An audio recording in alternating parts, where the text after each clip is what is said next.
Welcome inside Black and Gold. Steve Geller and Jeff Nowak coming to you with the latest and greatest in Saints as we get ready for the NFL draft coming up. I will give Jeff a small window right here to do a little UConn boasting.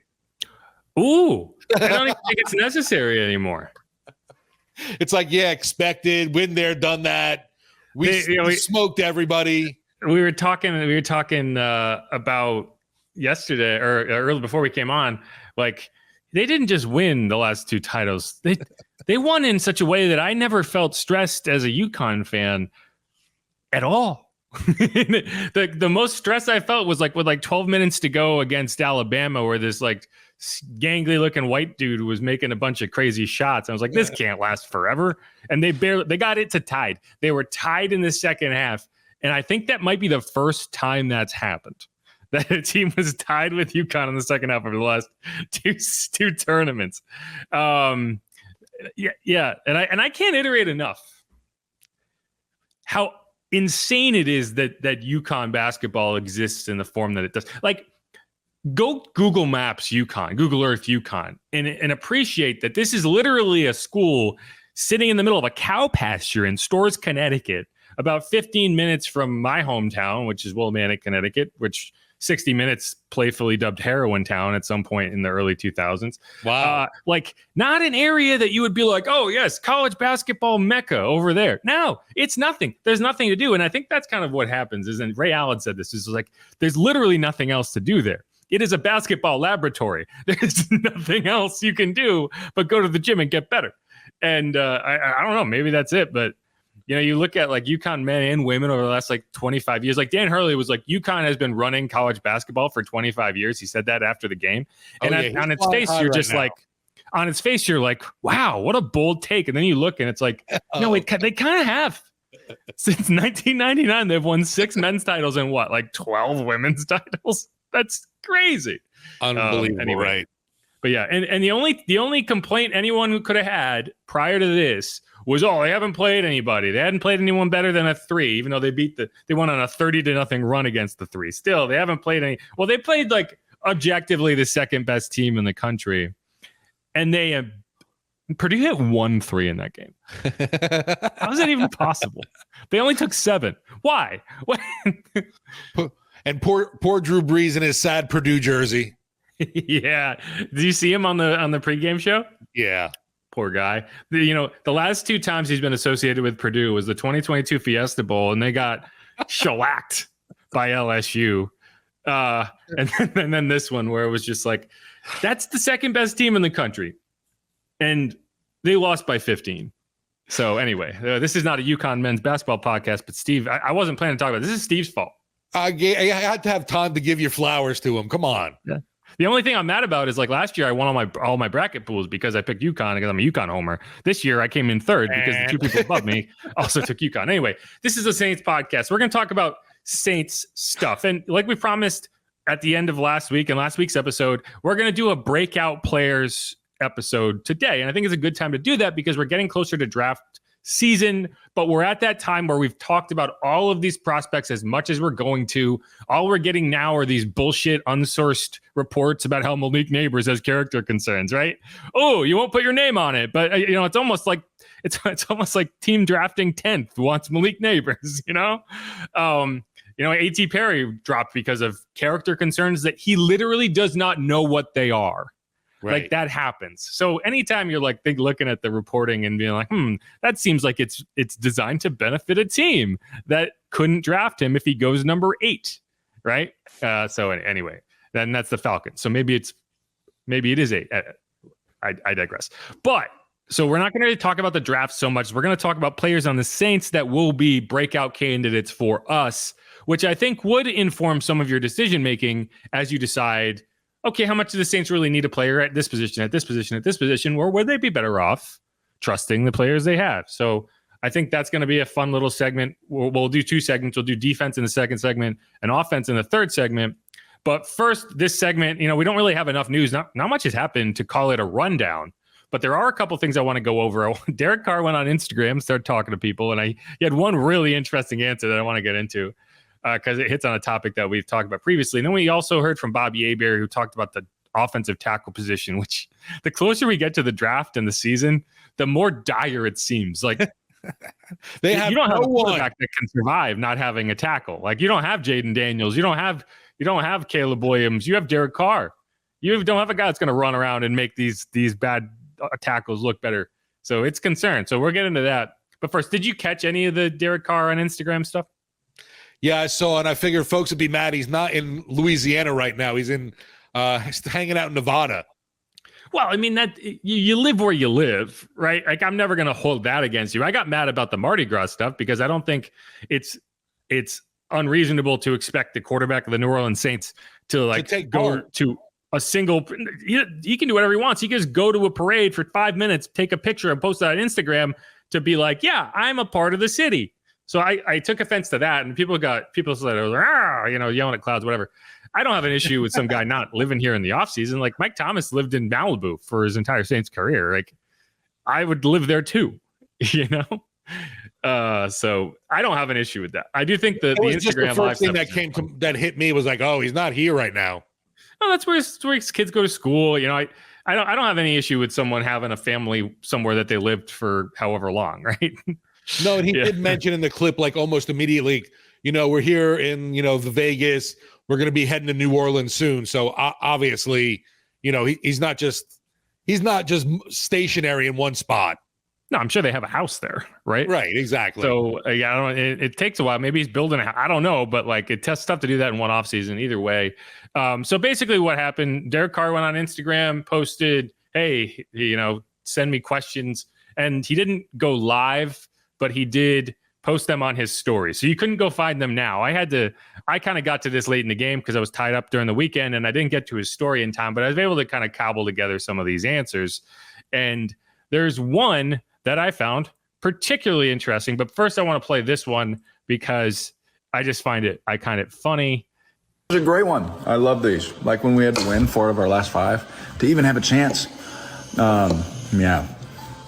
Nice try with the hate. We ain't doing that no more. Appreciate you, though.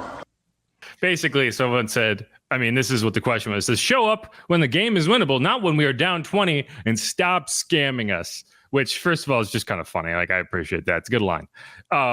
Second, it's like you can tell this is something that annoys Derek to no end. And third, I want you to tell me who you think he's talking about throughout this entire clip.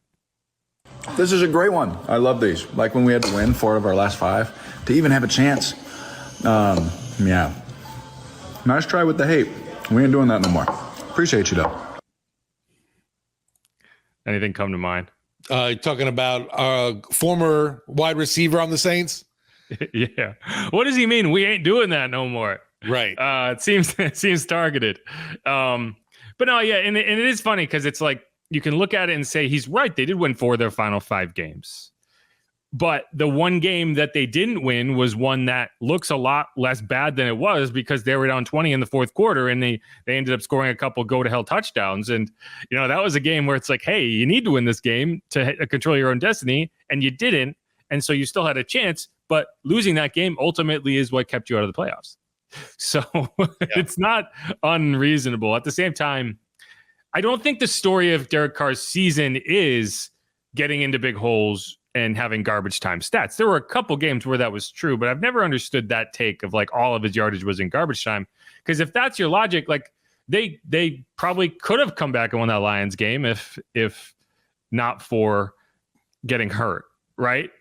So it's like if that's your logic, then any game you lose, all of your stats are garbage time. Right. So I don't know. Now, like there were a couple games, right? Like the Vikings game really didn't exist because you didn't really get any garbage time stats there. The Rams game is the best example of true garbage time because you played the entire game and came all the way back. The Lions game you probably could look at and say, okay, because you didn't win, but also he didn't get to play a majority of the fourth quarter, and so you don't know if they would have come all. I think they probably would have come all the way back, but. Then the other two are Houston and Jacksonville. I think those are the games that people look at and they're like, oh, these are garbage time stats. I mean, so if Foster Moreau catches that touchdown and they tie the game and go in overtime, then it's not garbage time. So the difference between garbage time and not garbage time is a drop.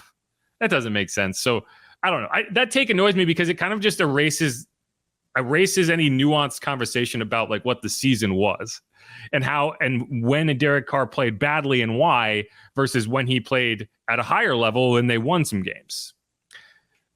So I don't know. I hate that take because it just doesn't seem to get anywhere. It's just a circular logic to me.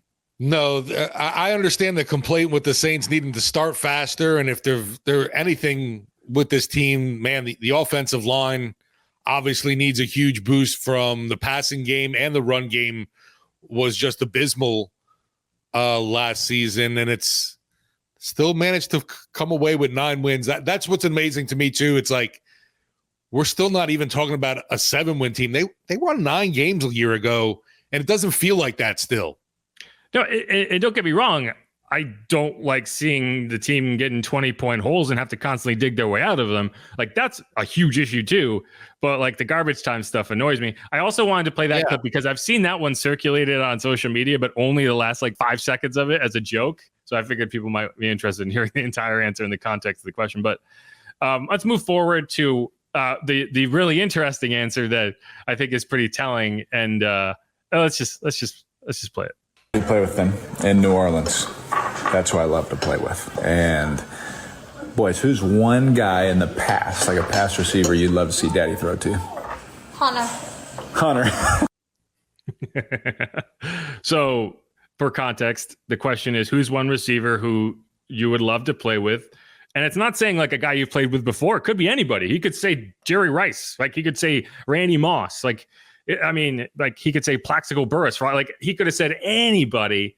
And, you know, he started with a PC answer of like, oh, I already play with him, right? And then he kind of threw it to his kids, who it's like, you know your kids, right? Like if you ask them certain questions, you know what the answer is going to be. And they were quick. Boom. And if you're unaware, it's Hunter Renfrow, former Raiders wide receiver. You probably, if you listen to this podcast, you know who he's talking about because I've talked about him. But he's a free agent right now. And I do think that as a quarterback of a team, you don't want to go on social media and say, I really wish they would go sign my buddy Hunter. But I mean, there's no rules to say your kids can't say that. Right. That's how he gets away with. This might have been the same kid though that he started booing after his math homework. That's true. And maybe Hunter is like also was like, hey Derek, don't boo your kids. But no, I think it's funny because like Derek's answer is the correct one, which is like if I say a name of a current player, then if I say Devontae Adams, right, then it's going to be spun as, wow, Derek's basically saying I don't want to play with Chris Olave, right? And he also didn't say Chris Olave because then it'd be like, oh, he likes this guy more than Rashid or AT, right? So it's like he answered that question correctly, but keep in mind. He didn't have to answer it at all. He picks these. I'm sure he got a lot of these and didn't respond to them. He chose to respond to this one. Well, I'm sure there were really nice, kind ones that he, you know. Yeah, like he didn't have to. If he was like, yeah, I don't want to open up that, you know, can of worms. I don't want to stick my fist in that bee's nest. He was like, I'm going to do it, but I'm going to do it in a sneaky little way that lets my kids tell the team who they should go sign. And we've talked about this. Like, I think that's a signing kind of like Jarvis Landry a few years ago where you don't need to do it right now. And the longer you wait, the better deal you're probably going to get as a team. So I wouldn't be surprised if you get into the last couple of weeks prior to camp or mini camp, at least mandatory mini camp.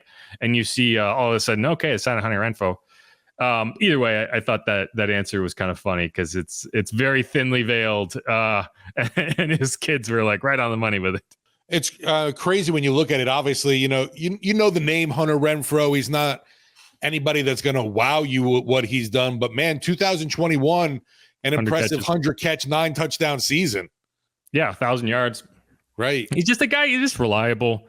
He's the type of guy that I just don't know. Like you have a lot of really high upside young players in this offense for sure. But I don't see that kind of just third down chain mover that you trust implicitly. And Chris Olave you could say he's that. Like you could tell me I'm wrong and that Chris Olave is that.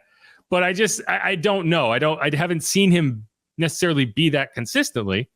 And what happens if he gets hurt, right? You need to have depth to some extent. We've seen Chris miss games in each of the last 2 seasons, right? He's been very productive, but he has been somewhat injury prone.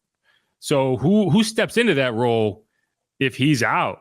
I don't know, Cedric Wilson maybe. So I think you do need to bring in somebody that you have a little bit more institutional trust in. So, and I think Derek pretty unobtusely told you who that should be. Yeah, he's doing his little recruiting on social media. Yeah, good for him. Now, I wish he would be a little bit more, open to fans in terms of like, can you try to make people like you? At least make an effort. Like, I don't feel like that's been done necessarily at a high enough level.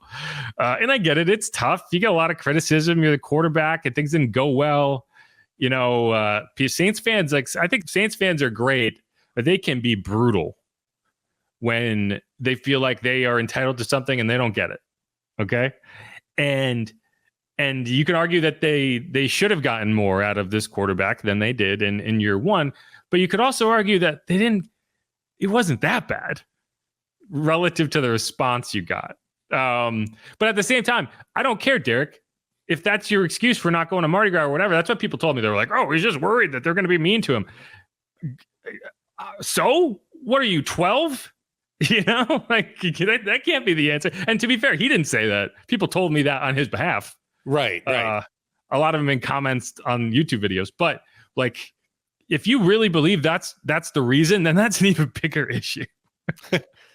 You're afraid of your own fans? No, that can't be it. I hope not. I hope that's not true. I hope he's just busy in Vegas and had a lot to deal with this offseason. But anyway, it wouldn't have been to me. I don't think fans would have suddenly turned and been like, boo, Derek Carr's at the parade, boo. No. It wouldn't have been like that at all. Misunderstanding like the spirit of Mardi Gras. Exactly, right. Like, no. They don't even boo like Ray Nagin. Like the guy literally stole from the city. And like anyway. So let's move on. Let's hear one more thing from Bobby talking about the offensive tackle position. This was on Sports Talk on Monday. Thought he had some good points here. You got to win in the trenches. You can ask Sean Payton or Drew Brees this. Every fan follows the football. When we were truly special, we were a top 5 offensive line year in, year out, and controlling the line of scrimmage with the run and the pass. Our running game what was terrible last year. Now, the one thing, you look at free agency, you look at the draft, you might say, like, who's on the market that could be feasible? I mean, I don't know. Maybe you bring back Andrews Pete. I mean, you could draft a tackle that could start, but I think Andrews Pete right now, based on how he played last year, is an asset to the team. How quickly things change, right? Yeah, can you imagine Bobby saying that a couple of years ago? We need to bring Andrews back, right? Who says that? But I tend to agree. I do think that the people are underestimating that they're not just saying this. Like, I think this team does have hope that Trevor Penning is their starter. I think one thing we do is we very much underestimate a team's willingness to develop a player. And it's like, it's not in front of us right now, so we ignore it. Like when Jeff Ireland says, like, hey, this is his first full offseason where he's healthy and is not trying to recover from a major issue, or coming through the draft with this kind of whirlwind where everything's coming at 100 miles an hour. Like, you're hopeful that he can improve. And I do think that a lot of times, because you don't see it, you underestimate, okay, if the coaching was not resonating and the coach was unable to work with a guy, yes, that's partially on the player, but it's also a big part on the coach. And that's why you fire the coach, the offensive line coach, and Doug Marrone. And so you're hopeful that with Trevor, you can develop a guy and have him be more productive and at least stick with him. Like, he's not going to be perfect, but you have to be willing to ride it out so that he can improve. I don't think they're quitting on him. That said, you have no fallback right now should that fail, should that option fail. And it's just like, the longer you go, the more obvious it's like Andres Pete's that guy, unless Clint Kubiak is like, yeah, Andres doesn't do the things I need him to do, which could be the case. But one way or another, you gotta get somebody in the room. Like, that's bleak right now. And just when you think about, obviously, the versatility, the familiarity that a guy like Andres Pete has here, it makes sense. And obviously, there's nobody blowing him away with any kind of offer, so you can get him on the cheap, I believe. You'd think. He hasn't signed anywhere yet, so And the only visit I can remember hearing of was Tennessee. Tennessee, yeah. And, Right. and the other thing is, like, he's a guy who has some versatility, right? So even if, like, I think there's value there in the sense that if you do need to do what you did last year and sit Trevor down, and if that happens, then you're basically, you are quitting on him. Then you can move Andres outside, but you also can say, hey, James Hurst is not our best option at guard, and you can move him at guard, or you can do whatever at guard. So I do think there's cross-positional versatility there, which DA loves. It feels like the farther you go in this process, and neither team really brings in anybody other than Ali Udo, who I don't think is going to be that, a backup. It just seems more and more likely that Andres is that guy. But one way or another, you got to do something. I agree with Bobby on that. Yeah, and what's weird with Pete too, he seemed to play better at the tackle position, so I don't know what you do either. Yeah, I mean, he played well enough. It's tough because there's a lot of positions that I can watch and give you a good assessment of whether they're doing things the right way or the wrong way, right? Whether they ran the right route, whether they're getting to the right depth, that sort of thing. Whether you miss a tackle because you have bad technique, or whether you're doing your assignment wrong. With offensive line, it's so tough because there's so many different techniques, and unless you played the position, it's really difficult to kind of have an understanding of what they're trying to do versus what they are achieving. And whether they're doing the little things right, because you can get beat, you can do everything right and get beat, but the issue is when you're doing everything wrong and getting beat. And I think that's what was happening is when he was doing things wrong even when he was winning, and that's a problem for a coach and for a player who's trying to develop. Anyway, that's it. That's all I got. Anything else you want to hit on before we move to the breakout player segments? No, ready to move on into it and to see I'm interested to see how many we are in agreement on here. Like, was nice to see last mock draft. Boom, we had the same second round pick. I thought was funny. Yeah, it's true. Yeah. Yes. That's all I got. Anyway, this is Inside Black and Gold. If you're listening and you haven't subscribed yet, please do that. Wherever you get your podcasts. If you haven't subscribed on YouTube, ring the bell, leave us a comment. We haven't had a rating or a review in a long time on Apple Podcasts, which I guess can be a good thing or a bad thing, right? Because we're not pissing anybody off to the point where they need to go and complain, but we're also not making anybody happy enough where they feel like they need to go and share their thrilling adventure on our podcast. So I don't know if you got a second and you use Apple Podcasts, go ahead and do that. Otherwise, you're dead to me. Just kidding. I'm Jeff Nowak. He's Steve Geller. You can follow me on Twitter at Jeff_Nowak. You can follow him at Steve Geller, WWL. You can follow the show at Saints_pod. We're going to go through breakout players, starting with the defense. Stick around.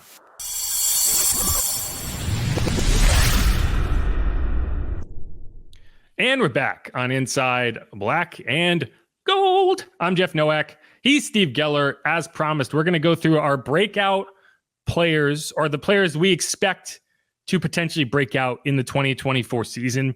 Before we came on, Steve, you're telling me, it's weird. My list is a lot of second-year guys. And it's like, yeah, there's a lot of times they're going to be second-year guys. It's tough. It's tough to be a breakout player as a 6-year veteran. But hey, you never know. Either way, this segment, we're going to start with defensive players. And we'll start with you, Steve. Who is at the top of your list of breakout candidates? This isn't necessarily predicting a massive season, but it's more just identifying the players who could have a much bigger impact this year than they did last year. Starting right off the bat, going to go right up front in the trenches, and a guy like Bryan Bresee, who I thought had a pretty decent rookie season. Obviously, we need to see more development, especially come the run game, but I feel like there was a lot to like about Bresee year one, and looking forward to seeing how much more he can mature and develop for that sophomore surge, at least. Yeah, he's a tough one. He was on my list, but I kind of moved him down, not because I have low expectations for him, but because the expectations he's created with his first season make it tough. Like, in order for him to break out, to surprise people, he'd have to have an Aaron Donald type season, and maybe not that significant, but he'd have to have that type of impact. He managed 4.5 sacks last year, so it's like, well, I'm expecting now 9, right? Right, and if he could get the double-digit sacks, sure. But I think a successful season year 2 for him would be being more consistent against the run, and that's just not going to blow people away. But it will, you'll probably see higher tackle numbers. You'll probably see higher pressure numbers. And I like that pick. Obviously, people are excited about Bryan, as they should be. we talk about a lot of these bad picks, a lot of these people you would call a bust, and he's not one of them, at least not right now. Now, that can go the other way, right? Like Chase Young, for example, he was Defensive Rookie of the Year in 2020. Fast forward to 2024, and the Saints are getting him on a 1-year deal with very little interference. Part of that's due to injuries. Part of that's just due to the fact that he hasn't lived up to expectations. So it can go the other way. So it is important. Even if you if you start well as a rookie, you still need to continue to build on that. And I think Bryan will. Yeah, I think he's one of the guys too last year. Maybe it was because obviously his rookie season, the Saints, the Who Dat Nation, he wasn't in their crosshairs of hatred at all.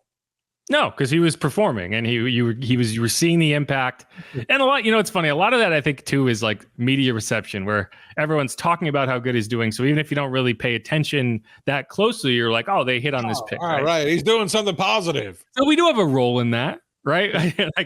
Because you can't expect everyone to watch every defensive tackle play and be like, oh, did you see he won it?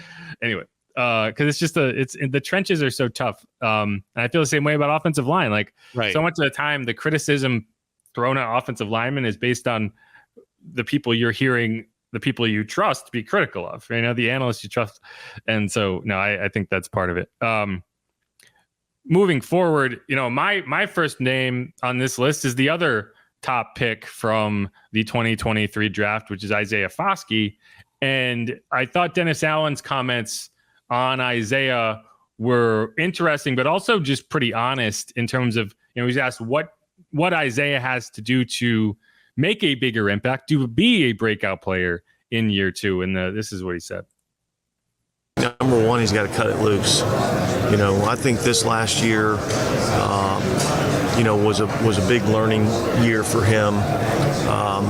And so my hope is that he has a great off season. He's able to spend, he understands what we're doing defensively, and so he's less concerned about, learning the defense, and he's able to just go cut it loose and go play. And I think that's what I'm looking to see. Now, it's going to be a while before we can actually see that happen. You're not seeing it, really as you go through OTAs and minicamp. But I think that's just part of the process. But I really want to see him kind of cut it loose. Yeah, and I think that answer is interesting because it does kind of point to something that a lot of rookies struggle with in the NFL. And it's just that there's a lot of sensory overload. You're learning a different style of defense. You're learning a lot of technique. And I think that can kind of overwhelm a lot of players early on in the process. And the issue for Isaiah, and it's not dissimilar to what you saw with Trevor in year 1, is that development that you would have wanted to see throughout his rookie season was I almost said hamstrung, but it was actually his quad. That kind of became an issue when you really never got to see him. I thought he was actually showing some positive signs in the defense in his limited work, but you never got to see him kind of capitalize on that as the season went on because that injury lingered, and then he tried to come back and he re-injured it, and then he was out the rest of the year. But I do think that, he's a guy who you're going to want to see worked into that rotation. And particularly in camp, I need to see him show signs, especially because the offensive tackles he's going against are guys that we do not believe in. So kind of like Carl Granderson last year, we were talking throughout camp, like, Carl's winning a lot. Yes, he was. Carl's good, or is it because Trevor is bad? And, I think a little bit of both. But, Carl kind of delivered on that throughout the season, got his new contract. And that's what I want to see from Isaiah in the preseason, in the training camp, is I want to see him be a guy who you struggle to keep off the field, who makes you feel like, man, we got to find ways to get him snapped. And he wasn't that last year. So I think for him to be a breakout player this year, it's got to start early. And if you believe what Dennis Allen is saying, he's got to start trusting his own technique and his own ability more than he did last year. And there's reason to think he can. One of the reasons you brought him in was because he's a veteran player in college. He was a team leader. He is a high character guy. So I think he's the obvious choice here to be a breakout player. And, for kind of the inverse of what we talked about with Bryan, a breakout for Isaiah Foskey will be a 4 or 5 sack season. Yeah, just one of those things where I think, like you said, it's interesting to hear Dennis Allen say he just wants to hear him cut it loose, because you never feel like his rookie season you saw him comfortable, I guess, enough to be able to think he could even do that. Hopefully year 2 for him, he's got more of that belief in himself to let it unleash on the field, because obviously a guy was a second round pick for you. You're expecting a lot more contributions than what he gave up year 1.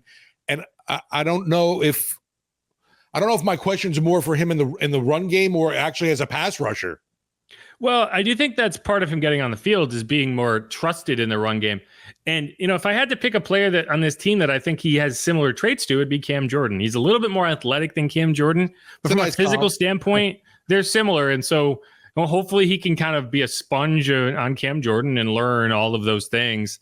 But yeah, if you can be an effective rundowns player, great. I just need you to have an impact, because there's too many players, there's too many draft picks over the last several seasons that you'd be like, man, they just did not make an impact, particularly in the early rounds. But all right, let's move on. One more defensive player from each. Who's your pick?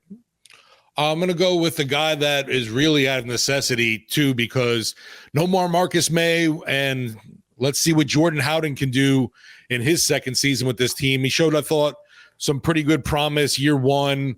There was a time, though, that Johnathan Abram ended up starting over him. I still believe, though, that Howden can be a pretty good force for this team in the secondary, and I'm just curious to see what exactly his role can grow to on this defense, because maybe, just maybe, is he the nickel guy you're looking for too? I don't know. But you read my mind. That's kind of what I was looking at. Like, I wonder if Jordan ends up being a guy that you really kind of try out in the nickel this offseason in a way that you really didn't want to do last year, because you didn't want to overwhelm him. He worked at both safety spots. I think that's kind of, when you're bringing in a young guy, you want to make sure he can do his main job before you start giving him other jobs, right? It's part of the reason you didn't really throw Alontae Taylor into the nickel until his second season, because you want to make sure he can be a pro first. And you don't want to ruin someone's confidence trying to make them do something they've never done before. And that's not true. I think Jordan has played the nickel in college, but it's a completely different animal playing the nickel in college versus playing nickel in the NFL. But exactly. I do think that he has the traits to do it. And that kind of leads me into my pick, which, this is kind of a yin and yang kind of situation, because, I talked about it's tough to be a breakout player in year 5 or 6. But that's what I think my pick is actually on the fringe of being, and it's Johnathan Abram. There you go. Now, yeah, it's funny. You look at Johnathan Abram and you're like, well, we already know everything there is to know about Johnathan Abram, and maybe you're right. But at the same time, you look up Johnathan Abram and you're like, man, this dude's 27 years old. He's still in his prime. Right. You're talking about a defense that has Cam Jordan, that has Tyrann Mathieu, that has DeMario Davis on it, guys in their 30s. Compared to them, he's a spring chicken. And one of the reasons that I just think, he was a first round pick for a reason, right? He has a first round pick profile. And yes, he was what you would call him a bust in Oakland. But I do think that, one of the difficulties of being a first round pick from a player perspective is the expectations placed upon you are so high, particularly as a safety in the first round. Like, we talk about positional value. When teams go outside of that and they pick a running back, they pick a tight end, they pick a safety in the first round, what the flip side of that is, like, yeah, you have really high expectations for this player. They need to show up and make an impact right away. And when they don't, they become a bust, and it just ruins everything. And you put a guy into a bad situation, Oakland or Vegas or wherever they were, that was not a situation where you have a guy who maybe needs to develop and shows up, and there's a strong culture that you can allow for that. And so I think that worked against him. Now you're talking about the Saints. He has 5 years of experience. He showed up late in the year, and he really kind of attached himself to this Dennis Allen scheme in a way that gives you confidence. And I wouldn't be surprised if he wins that battle coming out of camp over Jordan Howden. And it's not about Jordan. I think Jordan is a good player and will continue to develop. But I wouldn't be surprised if, you're like, okay, maybe you take a back seat to the veteran and learn this season a little bit more. And if you do need to play, you're ready. And we're going to teach you how to play the slot. You're going to be an option in the slot. And Johnathan Abram ends up being a guy, right? So he appeared in 9 games. He had 26 tackles, 14 solo tackles. He had that big interception against the Bucs. He also forced a fumble against the Bucs in that Week 17 game. And I don't know, like, I think people are sleeping on Johnathan Abram because he's an old head, right? Because he's a veteran who started on the practice squad last year. But if you can play, you can play. And we know that he has the skill set. We know he's only 27. We know he had a big impact late in the year. And we know he's a veteran presence in that room. People respect him. So, I don't know what a breakout season for him would look like, but I wouldn't be surprised at all to see this guy start, 12, 14 games, rack up 60-something tackles, intercept a few passes, make an impact. And to me, if that's what you get out of Johnathan Abram, that's a breakout season for a guy in year 6. I will say, too, in his favor, it's almost being back home. Mississippi guy playing now in Louisiana, mentions that obviously being close to family it's not too bad to get them to come to the Superdome at all, kind of thing, to see you play. And you know what? If it's something where someone's more comfortable back in a realm where they're more familiar with, so be it. I know how to run, I think, with the Seattle Seahawks a little bit after the Raiders. And it didn't work out from there either. Yeah, he was with the Seahawks and the Packers for short stints before coming to the Saints. But yeah, I mean, like, again, you're talking about a first round pick that never delivered on that with the Raiders. And you could fill, a museum with all of the first round picks for the Raiders that didn't pan out.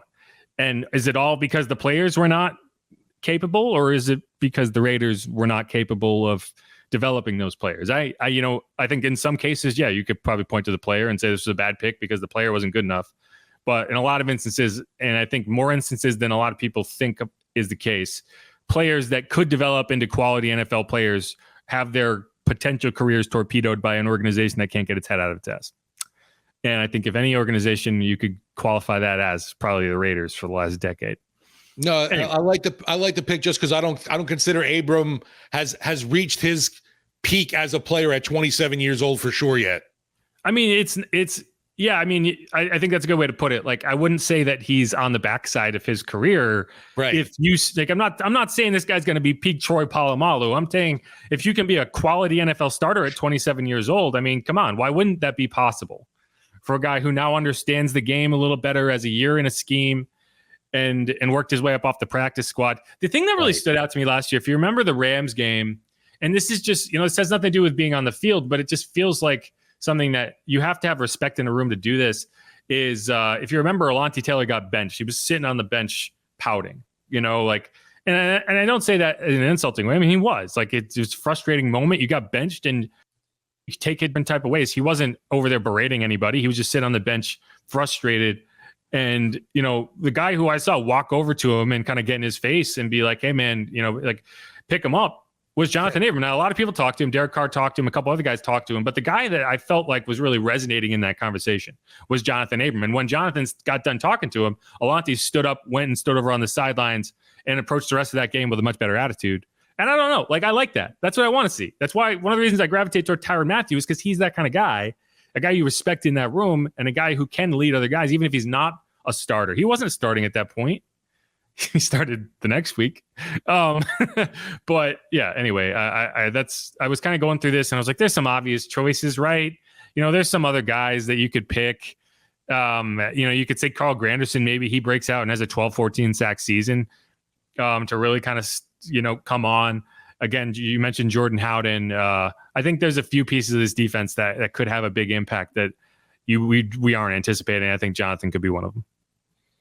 Definitely a guy too. You, like I said, you're rooting for. The former first round pick talent has been accumulating now on the Saints. We'll see if they can end up, taking what was considered gold to someone else and finally, mining that and really having it come to life. I definitely like what we saw from Johnathan Abram last year. It wasn't anything that knocked your socks off, but definitely a guy that I feel like has more to give. And if you need any likability points, he opened a ranch in Mississippi, or he's going to open a ranch in Mississippi. They're going to have outreach programs for kids to go and like learn about horses and stuff. He said that he grew up with horses, and at his house or ranch or wherever he grew up, they would basically just wander around in the front yard like dogs, and they're just at the house. Cool. Yeah. Anyway, so that's my pick. I don't have any more that I really want to dive into. Do you have anywhere you want to hit on before you go on to the offense? No, I can go over to the other side of the ball. Just a guy that I think more of, I'm hoping that we're talking about him as a breakout star is definitely a guy in Peyton Turner. It's like, when are things going to finally click for him? Because there have been little moments where you've seen that quote unquote flash, but it's just been a bad series of unfortunate injury history for him. A series of unfortunate injuries. Yeah, right. There you go. Right. Yeah, no, and it's funny because we talked about kind of the goalposts are in different locations for different players. Like Bryan Bresee's are very far down. If he reaches them, it means he had an incredible season, but he could fall way short of that and still have a good season. For Peyton, I mean, what is a breakout season for him? Just playing in 12 games? Right. Pretty much like, being able to manage more than half a year. Right. Right. I mean, even a half a year would be a win. Like if he got through 9 games, that would be massive. Yeah. But no, I hope that's the case. I truly do. Cause I like Peyton. He's a guy who you talk to and you're like, you walk away from every conversation being like, I like the guy. I like his approach. I think his head's in the right place. Just can't stay on the field. So yeah, I mean, his breakout would be not breaking anything. Sadly, that is very accurate. Yeah. But all right, let's wrap up that segment. We just talked about breakout players on the defensive side. Again, guys like Isaiah Foskey, Bryan Bresee, Johnathan Abram, Jordan Howden, and maybe even Peyton Turner on that list. Next segment, we are going to shift to the offensive side of the ball, which has a lot of exciting names on it, but it's still a lot of question marks as well. This is Inside Black and Gold. I'm Jeff Nowak. He's Steve Geller. We will be right back.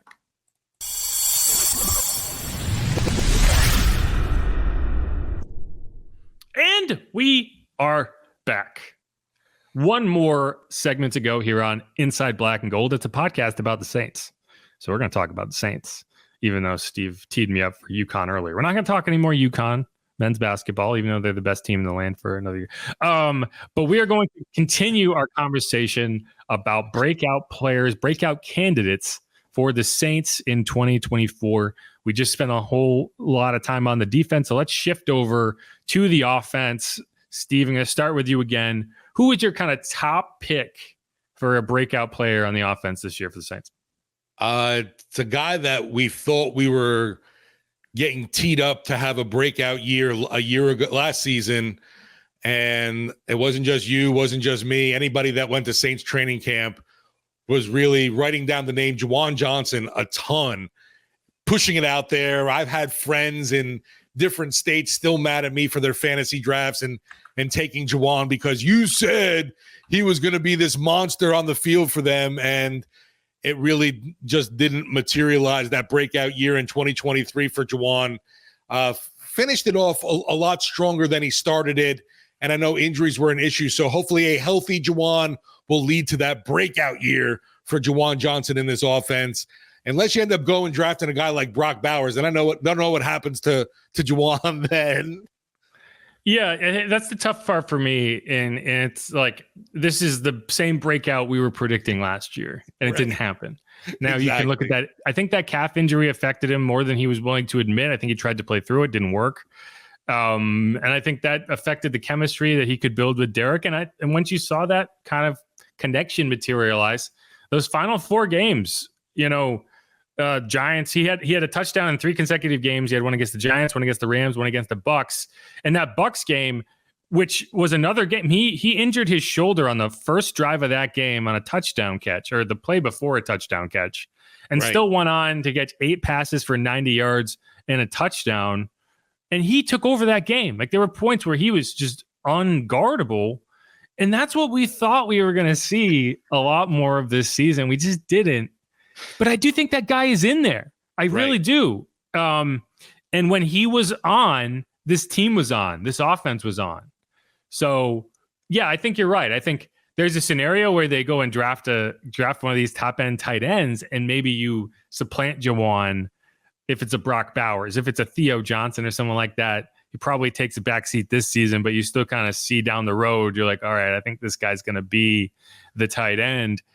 But I think most likely you end up running it back with Juwan and hoping that the guy you envisioned last year is the guy you see this year. And thankfully, you did get glimpses of that at the end of the season so that it's not like we were completely making stuff up, right?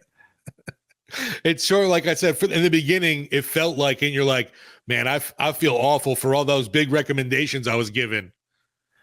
Yeah, Carolina. 2 catches on 3 targets for 13 yards, and the Packers 2 catches on 4 targets for 12 yards against the Colts. He missed several games against the Colts. 1 catch, 5 yards. He actually had a solid game against the Bears. It's like 5 catches on 5 targets, only 29 yards. But he did catch a touchdown. I think that was from Taysom Hill. And yeah, I mean, like he didn't impact the games, and that's the frustrating thing because you didn't really bring in a lot of pressure behind him either. Like you brought in Foster Moreau, but the ceiling, the way your expectations were for Foster Moreau, they had to be low. I mean, not because you don't like Foster as a player, but because you know who Foster is as a player, which is kind of a do the dirty work, block, maybe move the chains, make some catches over the middle of the field, but not your move tight end. So I like that pick. Moving on, and that's kind of a good example too of like, that's not all second-year players. He's a guy who will be entering year 5, year 3 of being a tight end. So it's, maybe it took a little time. Well, one thing that's tough on the offensive side of the ball too, we talked about this before coming on, there's a tendency to want to take skill position players, and that ignores 5 positions on the defense that have a huge impact on the games, but don't really record any stats. And so like, what would a breakout for Trevor Penning be? Probably just starting the entire season when he's healthy and staying healthy would be a breakout for Trevor Penning. So I'm not going to list him, because I think your hope for him has to be starter, right? Very least. So that wouldn't be a breakout to me. That would be the baseline that I need him to get to. That's just your job. Do your job. Do your job and don't get benched.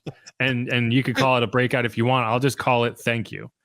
The guy who I think is a breakout candidate, and we know everyone kind of stopped talking about, is Nick Saldiveri. This is a guy the Saints drafted in the 4th round last year. They traded up to get him. They felt pretty highly about him.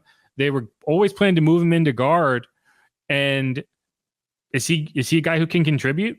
Is he a guy who can get out there and make an impact?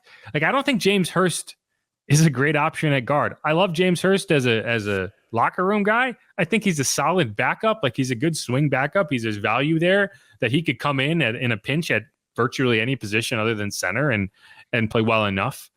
But is Nick Saldiveri a potential starter in the NFL? I don't know. But this is the season I'd like to see a little bit more from him. I want him to be active. I want him to be the backup. And when he gets opportunities to go in there and perform well. So if there's an offensive lineman, and just because I wanted to pick at least one offensive lineman who could potentially break out and have a much bigger impact than what you might anticipate, it's probably him.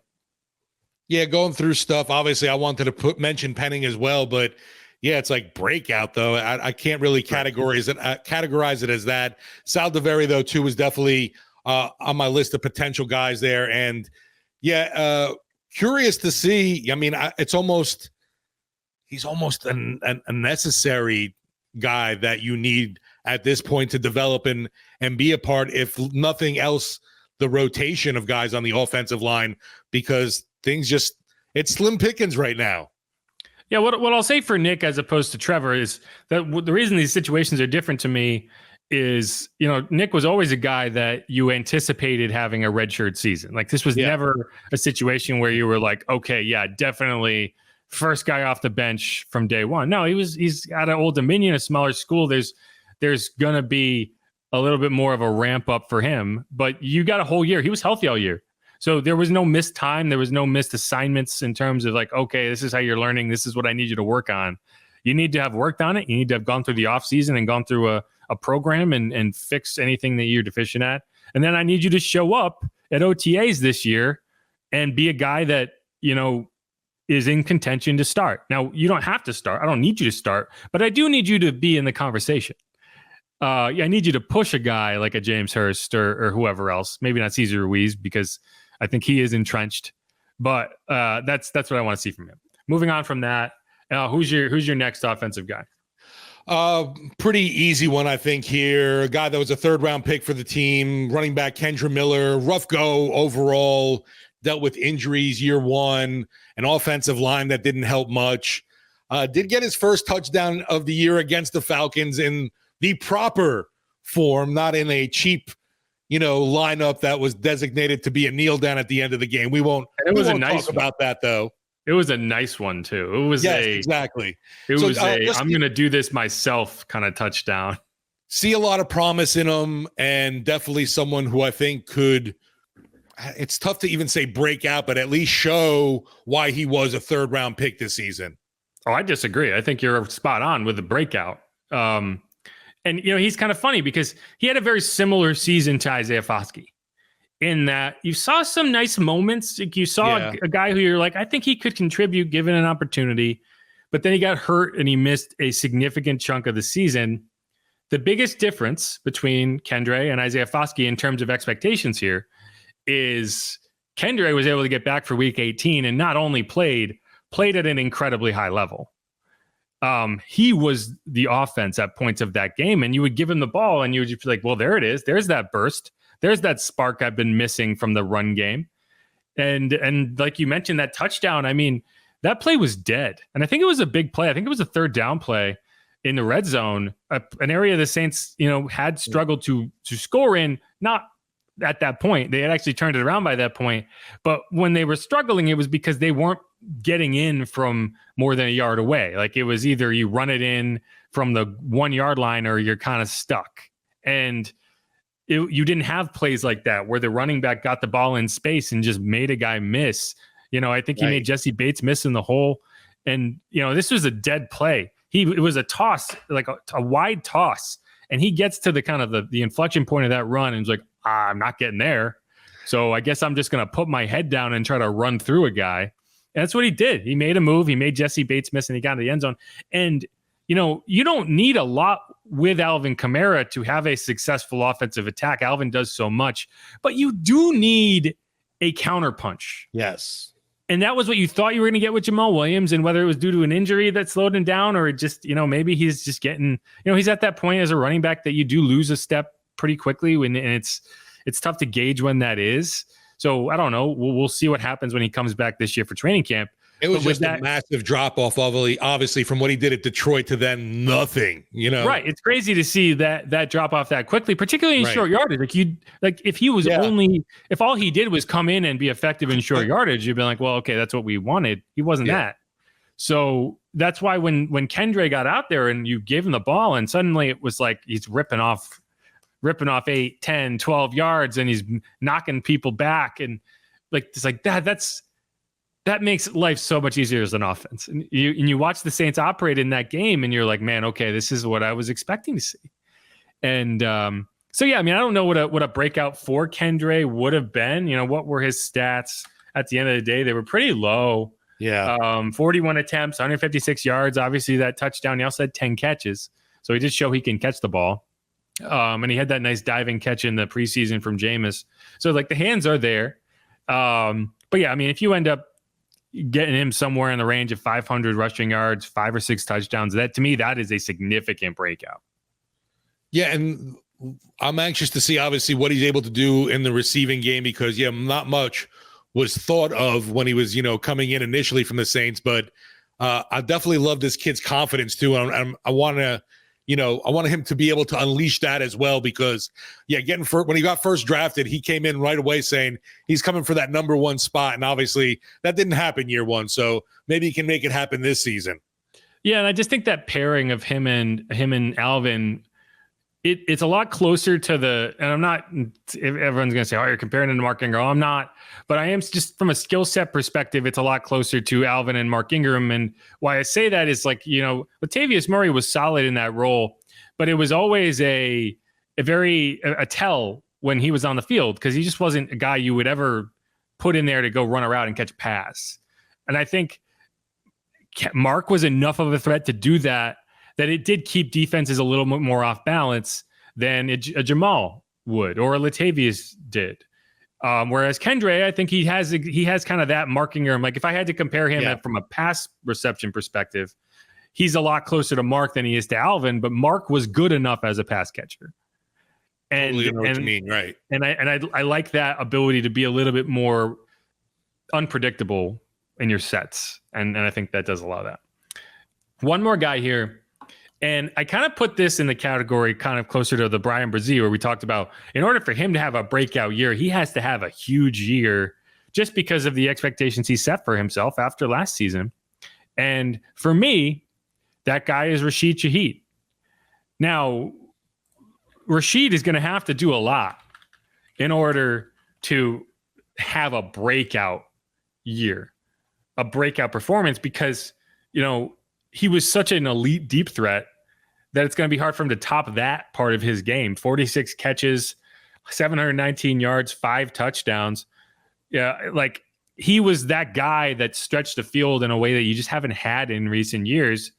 And, there were multiple games that he changed because of what he was able to do. Like the Texans game, I think the Saints were really close to getting blown out in that game before that long touchdown that really kind of got the offense a little bit more on track and kept them in touch. And they were able to make a rally and have a chance to win the game late. They obviously didn't. The Colts game was his biggest impact. I think he had like 4 catches for 150 yards, something like that. Just, they could not guard him downfield. And he's going to still be that guy, but there's going to be ways that I need to see him make more of an impact. I want to see him get the ball in space in Clint Kubiak's offense in ways that he was not able to last year, and really get that run after catch more so than just that over the top. I want to get him the ball underneath and allow him to use that kind of punt returner ability, kick returner ability. On top of that, he's going to have opportunities this year in the kick return game that he just didn't have last year or the year before. Right. And I think teams that have that elite returner are really going to have games swing in moments, in big moments on long returns, whether it be for a touchdown or whether it just be a return that sets up a drive at the 40 or the 50.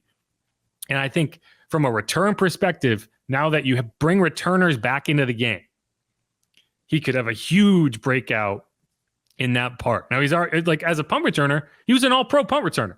So it's going to be hard for him to make an impact as a punt returner that really kind of blows you away.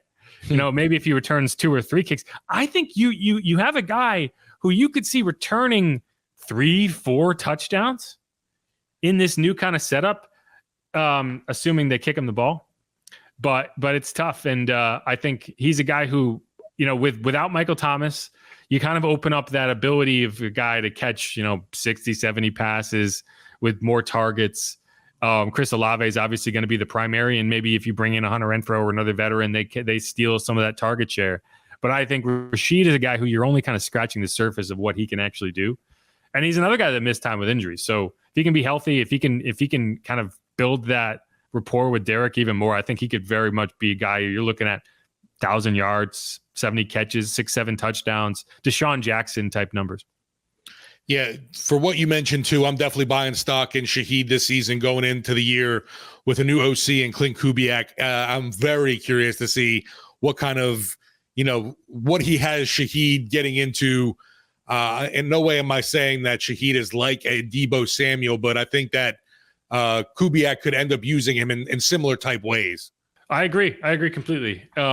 So anyone else you want to throw on that list before we wrap this sucker up here? No, that was pretty much it. And like you said, I wanted to bring in like a Trevor Penning into the discussion. We talked about it a little, and it's really just, I just need the guy to be on the field at this point. It's not even, forget living up to being a first-round draft pick. Just get on the damn field and give this team some snaps and hopefully some reliability and protecting Derek Carr. Yep, I agree with you. The other guy that feels worth mentioning is A.T. Perry. Now, I think we saw a lot of what he can do, and he can be a weapon in the red zone. Now, is he a guy who's going to have a different role, a different type of role in Clint Kubiak's offense? That's tough to say, but I do feel like, he could be a guy that catches double-digit touchdowns if you use him the right way. I don't know if he's ever going to be a guy that catches 1,000 yards or 80 passes, but he can be a guy that you cannot guard in the red zone, because that's what he was last year. You threw him the ball in the red zone, he was coming down with it. And it's good. I'd like to see him get a little stronger. I think that's probably priority number 1 for him, is just become a little more sturdy. And, we talked about the hands a lot in the preseason last year. I'd like to see some work done on that, because I think you can improve your hands. I think that's a part of your game that if you practice at it, you can improve your hands. Not infinitely. Like there is a limit. Some guys just have these crazy hands. Odell Beckham, for example, Mike Thomas just had vice grips for hands. And I don't know if you can develop that. But Mike talked about doing hand yoga. He would actually do hand yoga to increase the size, help increase size. Yeah, and strength. Like stuff you don't think about is hand strength, but it is a thing. If you ever try to arm wrestle somebody who's like really good at arm wrestling, and you're just like, holy shit. Right. Like I could tell you could tell before you even start. It's like, I'm not beating this guy.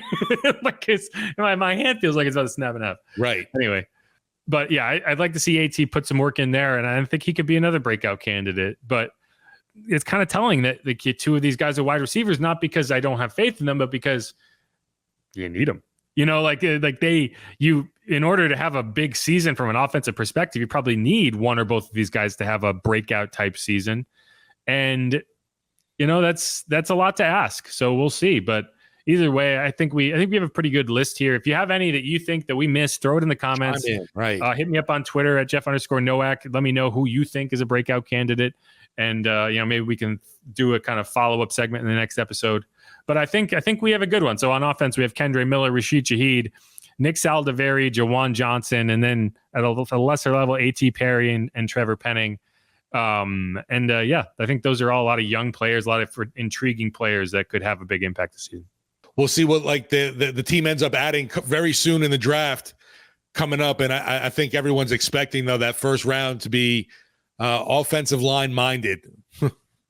All right. I think we have done it. I think we've done it here.